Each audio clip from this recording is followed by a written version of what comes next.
Okay, Jerry is just finishing up with the 50-50. Would it be a conflict of interest if I bought some? No, you just don't get to pick. You know what, I just wanted to take a minute and say thank you all. You know, writing the book was amazing, and to see all these people here is like, it blows my mind. And you know, I didn't write this, we wrote it together. And I just want to point out a couple of people right here, like folks over here is my mother and father-in-law, Al and Betty.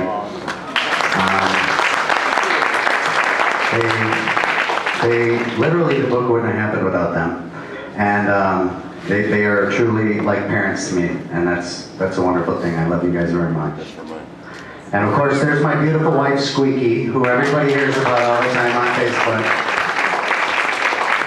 Yeah. Okay, and then just a couple of people who are real special to me, who made a real special trip to come out tonight. I wanted to point out Jerry Curl, this man standing right here, and this gentleman sitting over here, Chuck Wire. They were a big help to me along the way. So please, yes. And I wanted to point out Ginger and Steve, thank you for helping at the door.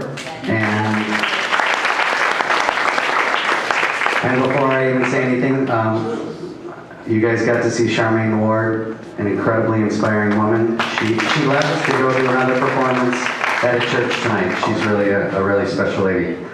And before we even say anything, Mary Jo Elder over here, she's going to be coming up here in just a second. I did my first movie with her, Mary Jo Elder Brown. MJ Brown. Okay.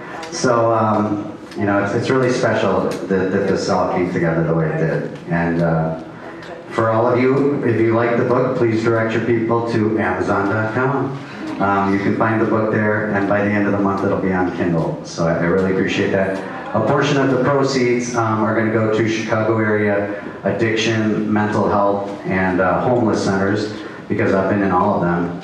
And so tonight we're actually going to be working the donations towards a club here in Joliet that helped me find my way. So without further ado,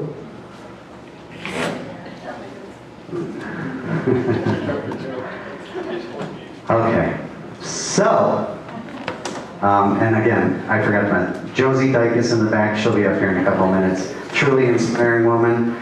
You can see all these people. We got Tammy Fox back here. Tammy Fox is a police officer who created a program to help women who are victims of domestic violence. Wonderful actress, police officer. I'll read that. And then, of course, Josie. Josie has done so much for charity, and my God, there's a chapter that she wrote in the book, and Tammy wrote a chapter in the book, and please make sure you look at the back of the book for inspirations, because everybody, all of you, inspire me, and we all inspire each other. So without further ado, ladies and gentlemen, please welcome to the stage, MJ Brown.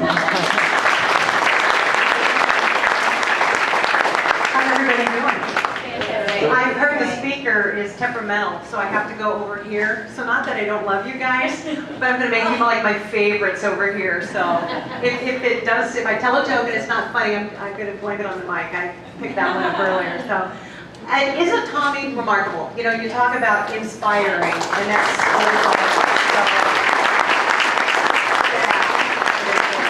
we aspire to inspire, right? And we did a couple, I'm going to give you just some kind of the warm-up. We're getting the crowd ready for the real act. But we did work in the movie, well, we worked on the code, Chicago code first. And for background actors and actresses, it sounds really exciting, but we're just kind of living, breathing props. And I just thought it was very symbolic that we had peas and carrots tonight. Because I'm going to teach you guys, how many of you have ever wanted to be in a movie?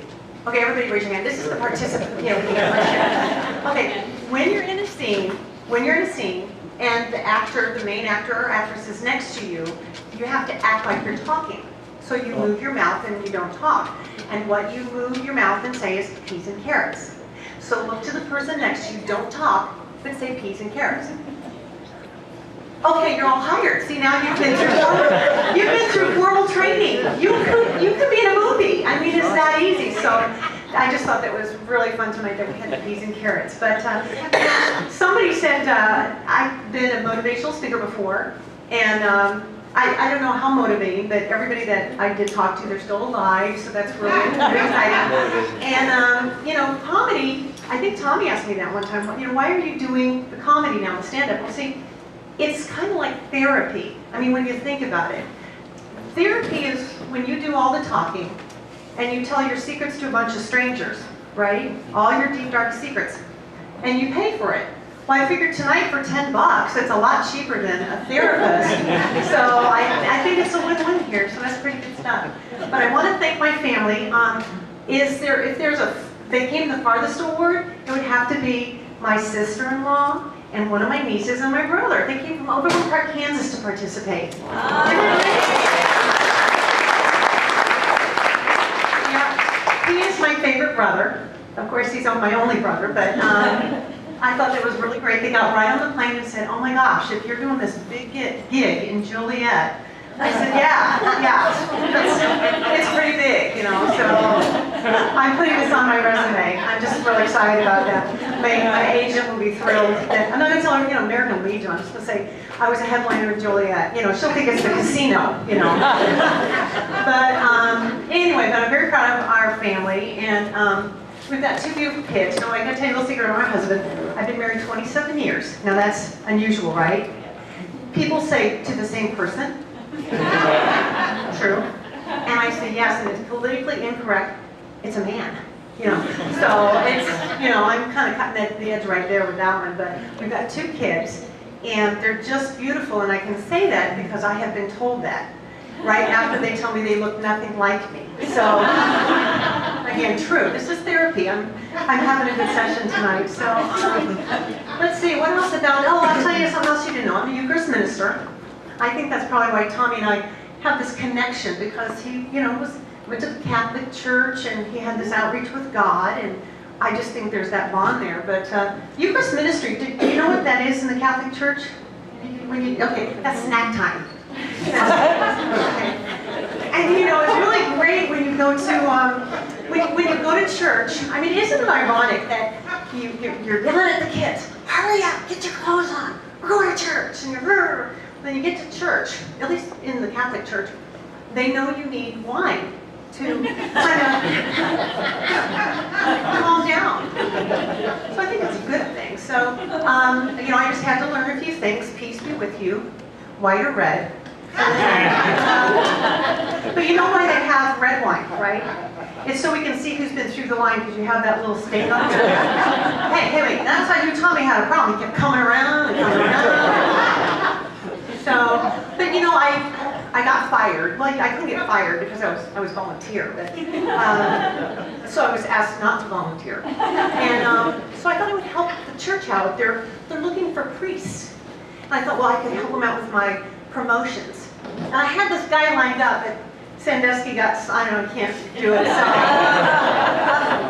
I guess we'll have to find somebody else more. But I guess maybe that would work out anyway. But one good thing, my husband inspires me. He makes me better. So we're on this fitness plan now. And, okay, now this is a guy thing. Only guys, right? He's losing weight, so he takes a picture of the scale every day because it's a lower number. Look, honey. Now, why does he think I'm not excited for him? Because my number's going up on this diet. But I did, you know, we are on this real square diet now. We got this real health thing going with, every morning I put up a box of supplements, right? Squares, box of protein bars, and box of wine. That way I'm really happy with this diet. So that's kind of what's going on in our house. And, you know, I was really excited. I told Tommy this is not a roast. You know, this is a celebration. And I'm thank God that you had this whole God thing, because, you know, that roast would have been later, like when you're gone. Had that. So I'm really, really glad about that. But I just, I want to leave you with just this wonderful, wonderful thought. And it's not bravery in what you do, you know, when no one's looking. It's when you look at what you are and the people you inspire. And two things, I think Tommy's a very brave person to tell the truth and allow what he did to maybe make a difference in somebody's life.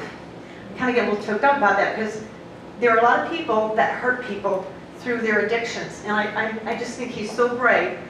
But the other thing is I look at moms and I think, and again I get choked up, but I think the mother of a newborn that eats hummus is probably one of the bravest women in the world. Now think about that. Tommy, we love you.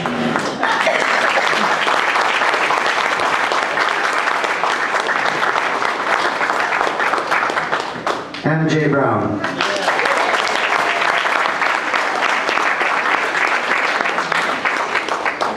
Okay. Oh, God, it's a tough act to follow. But all that addiction stuff, God, it's all true. Okay, the next comedian we're going to have up here, I met her actually here.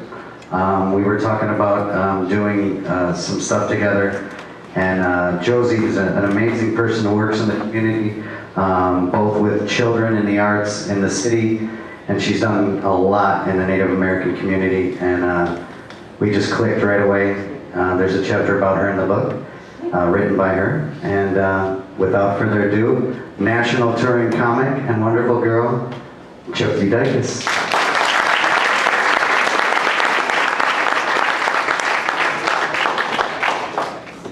Hello everyone, how you doing? My name's Josie Dykas. No, it's not a stage name, okay? If I was gonna have a stage name, I'd have something cool, you know, like Josie Hot Chick. Or like my native brothers, like Josie Eagle Feather, you know? Or even Josie Cinco Cero. Not Josie Dykas. I come from the south side of Chicago. Who's here from the south side? What's up? Woo! Yeah, the Wild Wild 200. All right, South Village. Yeah, it's kind of like Mexico. We can't drink the water. My mom's a native one. She knows none of her tribal languages, so she makes up her own, you know? I was introduced her to my fiance one day, you know, I'm like so excited, and we pick her up, and we're gonna take her to eat, you know, lunch. Meet my mom. She's like, Joe, I guess some health insurance will pay for mammograms. I don't know, I'm an artist, so I don't have health insurance, you know, so I guess they don't pay for your mammograms. And she's got in the car, and she's like, Joe, I went to the Dan clinic, and the doctor was like, what do you think, what are you here for? I'm like, what the fuck do you think I'm here for? I'm here for my mammogram. I'm like, Mom, it's your first time meeting Ramon, you know, you don't really have to use that language. She's like, Joe, and then there's all these homos everywhere. And I'm like, oh, no. Mom, we're in the theater. Why are you going to use that word? She's like, I'm like, I have gay friends, right? You know? She's like, I'm not talking about gay people. I'm talking about damn homos. Mom, my fiance, you can see him cringing in the back seat. I'm embarrassed. I'm embarrassed for him, and I'm embarrassed for myself and her. And she's like, I'm not talking about gay people. I'm talking about, homeless people. Yeah, that's why I'm a comedian, people. That's a true story. So, needless to say, I'm not engaged anymore. Yeah. I went to LA after the broke engagement. He was broke, the engagement was off. No, it was more he was a Northside Nancy. You know, we had Southside Sally's. He was like a Northside Nancy. He had a dog. He named him Doggy. Our cat. Plant. And then he started calling me fatty. And I'm like, hey man, look in the mirror. No, because I was like over 300 pounds. But he was over 400. Yeah. I seen his eyes go up. Did you do the math? Yeah, that's almost a half ton of love, baby. Yeah, we'd be walking down Clark Street, and the homeless people would just part like the Red Sea. And they'd be like, big love coming through, big love coming through. And then we'd look at them like we wanted to eat them. They're like, ain't nothing wrong with that, baby, ain't nothing wrong with that. And so I moved to LA, and while I was there, I lost over 100 pounds. Now, I'm not more than that, 100 pounds, this guy's like, yeah, that's easy. 100 pounds, dude. Yeah, I didn't have the surgery, I just moved to Los Angeles, so it'll do that to you. Now, I realized that's like the Olsen twins put together, right? Or like Aretha Franklin's leg. It was hard, but in LA, I got lonely too. I missed the food, I was away from Chicago food. But you know what I missed the most? It was our homeless people. Now you think she's like, oh no, you think that they're easy here. You give them a burger, needle, and a beer and a cig, and they're fine. They just leave you alone.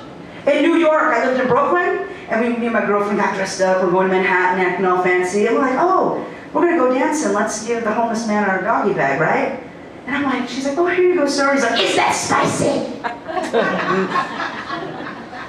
And then in Los Angeles, who's been to LA? Anybody? Yeah. Woo, you been to Venice Beach at sunrise? Yeah, what do you see there? Homeless people working out on the beach, right? Yeah, they're all working out at sunrise. And they try to match you from the shopping cart. You know, hard about dating homeless men? You should never know if they're home or not. You know, you keep driving around that block, but you don't know they live to spy on them. Are they asking a woman for spare change, or are they serenading her? I don't know. So, you know, I was getting too nervous. It rides your nerves, right? So, the elders were telling me to do stuff like, where's your name again? MJ. The MJ, you know, volunteering. They're like, oh, finally volunteering to find a good man. So I started volunteering at a rehab. Now, those guys are perfect, you know? They're like little broken pound puppies, you know? And you get to fix them. And you always know where they're at, and you can check them out on Friday, and you turn them in on Monday. And they only get a certain amount of phone calls, and they better all be you, right? Come. Yeah, but he was getting out, you know, so I had to have him a party. I got myself another 6 months. But he started to catch on. Needless to say, I'm still single. You guys, thank you for that time. Tonight it just came up, I'm not going to do too much stand-up because I've been working with my youth, a lot of drumming and stuff. I want to thank you for giving me the opportunity to come up here. And Tom, I don't know, I think he went to the restroom. Oh, there he is. We just met casually from this lady, Karen. She did an interview for one of my shows called Pocahontas. Get it? Pocahontas. And we connected. It was just like our spirits were right there. And I'm like, because I'm this ghetto kid, South Village and then South Side, Pilsen, up in the North Side, and just in the ghettos. And I have a piece in a book. It's just, I'm still like, oh, he's like, you want to write a piece in a book? I'm like, me? I don't know, you guys, it was just overwhelming. And so then I gave it to him, and I kept on emailing him. He's always busy, I'm always busy with because I work with the youth. That is my main focus. We gotta concentrate on the youth. Because they don't have, that's what me and the elder back there have been talking about all night. And I'm a comedian, and I do that a lot, but my job's kind of changing. I need to speak to you because it's going more motivational speaking because I work with inner city youth. And he asked me and I was just like, I don't know what to say, and then we're so busy each other, and then I sent him something, I'm like, give me it, because I'm used to being edited and all that, and you didn't. He's like, oh, I gave you a chapter. Kind of freaked me out, yeah. So, but Tom, if you read my part, it's when Josie comes home. He named it after the Steely Dan song. And I come from a really messed up line of family members. A lot of my uncle died of alcoholism, my aunt of an overdose on heroin, mother aunt of AIDS. The list goes on, and you can see little pieces within that. And that's why I think this job is way much more important than me just only throwing out those one-liners. Most of my stuff comes from true stuff. But for someone to recover from it all, because I had a hard life too, but you go, you know what I'm saying? Like, seeing my aunt pick out garbage cans, you know what I'm saying? Seeing my aunt and praying that she'd be like you one day. So I'm sorry, that I said, oh, I'm not sorry, because I need to say this to this, and actually be part of it, part of this, what you're putting out there. I want to thank you so much, Tom. And thank you guys for listening, thank you for your time. Push this book, because other people need to heal through these healing words, okay? Thank you.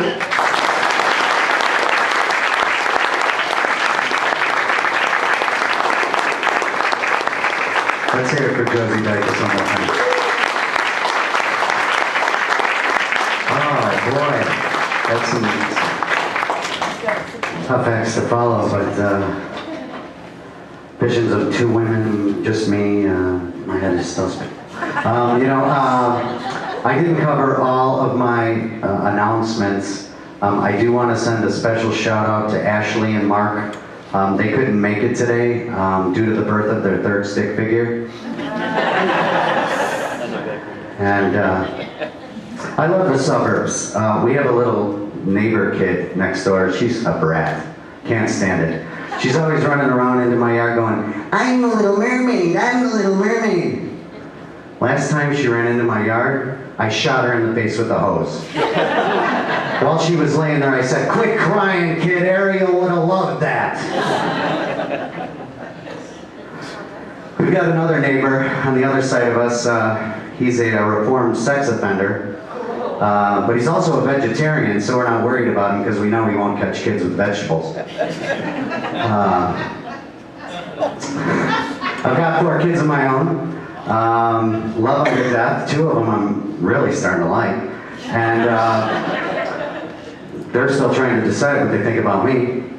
But my son, who's here tonight, he's a big kid. I actually look up to him now, and he actually talks down to me. So, things, and when he started driving, just to be a smart guy, he actually took a pair of my shoes and hung them from his rearview mirror. My wife and I have a great marriage, and we base it on 2 things.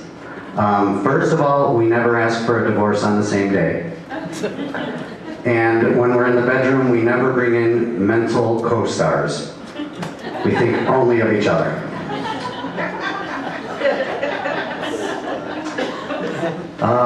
So you know what? I wanted to take my wife on a trip to China, and I couldn't afford it. So we just went to Walmart and took a lot of pictures.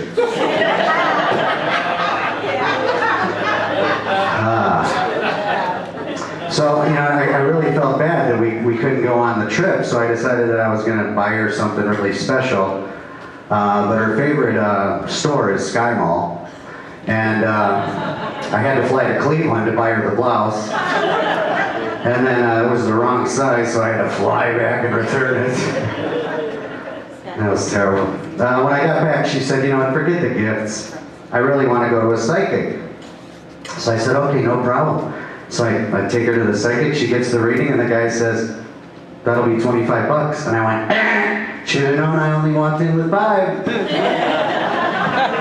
My wife shot me a dirty look, and I looked at the psychic and said, I knew that was coming. Oh my God. I'm getting older now. The reason why I know this is because the line between MILF and GILF is starting to blur. I'm losing my hair, but if I lose my hair, I'm not going to get plugs, because they basically look like you have a light bright on your head. But what I'm going to do is I'm going to have them transplant my sideburns, because I heard they can lay those babies down like sod. The other morning I woke up and there was this huge ball of hair on my pillow. I stood there for like 5 minutes trying to get it to go out with the other dogs. My wife said, what are you doing? I said, I'm trying to get the new puppy to go out with the other dogs. She said, we didn't get a puppy, that's your hair. I said, thank God, I thought I suffocated the little fella.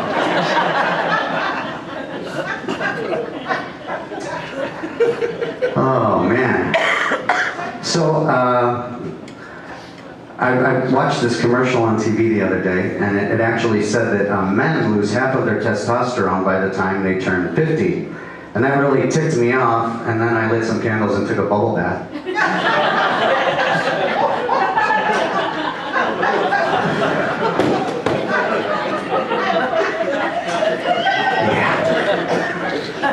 That's nice. Calgon. It took me away. Oh. So, my wife and I can never agree on what we want to watch for television, on television. So the only way we're ever going to agree is if they start a show called I Survived a Dwarf Intervention at a Pawn Shop on the Jersey Shore. And I got a drink to that.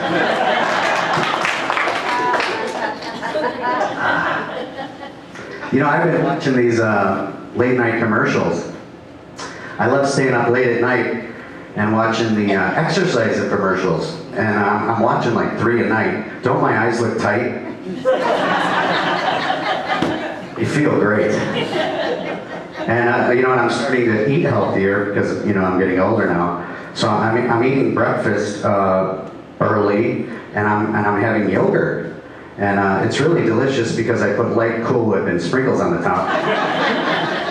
So that's been fantastic.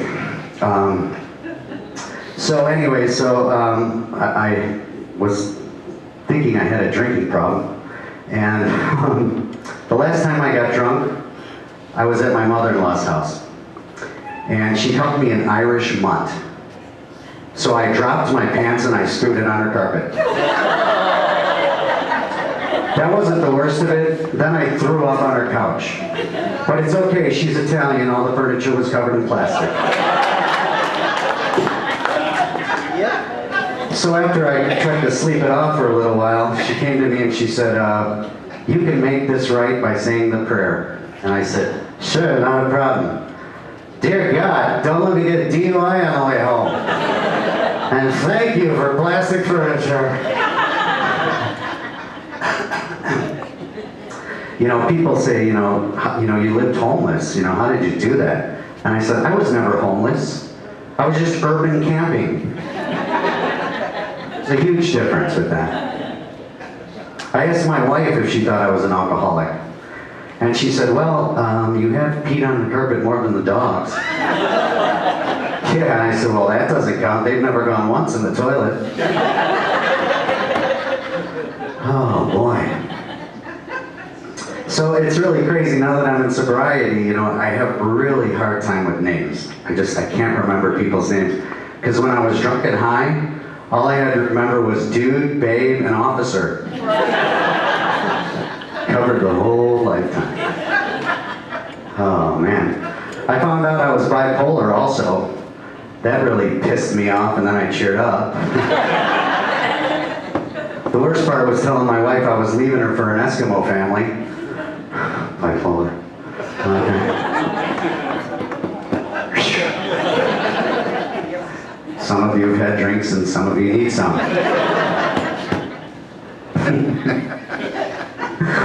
Oh, God. You know, I gotta tell you, the craziest thing about sobriety is that sometimes I'll be right in the middle of a sentence.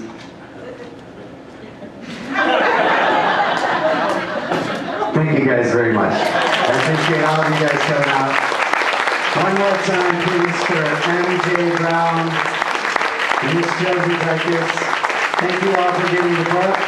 I'll be around if you didn't get one. You can find it on Amazon. God bless you all. Thank you so much. I love you. Peace.